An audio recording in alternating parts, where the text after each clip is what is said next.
అనగనగా ఒక పెద్ద అడవి. ఆ అడవికి రాజైన సింహం ఒకరోజు ప్రమాదకరమైన వలలో చిక్కుకుంది. ఆపదలో ఉన్న రాజును కాపాడటానికి అడవిలోని జంతువులన్నీ వచ్చాయి.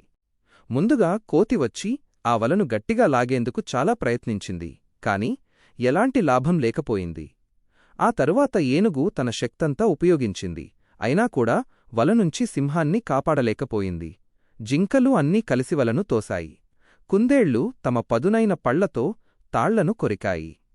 కాని ఎంత ప్రయత్నించినా సింహాన్ని ఎవ్వరూ కాపాడలేకపోయారు. అందరూ భయంతో గందరగోళంగా ఉన్న సమయంలో నిదానంగా మన చిన్న తాబేలు వీరక్కడికి వచ్చాడు. ఎవరూ గమనించని ఒక చిన్న విషయాన్ని వీర గమనించాడు. అదే సింహాన్ని కాపాడే మార్గమైంది.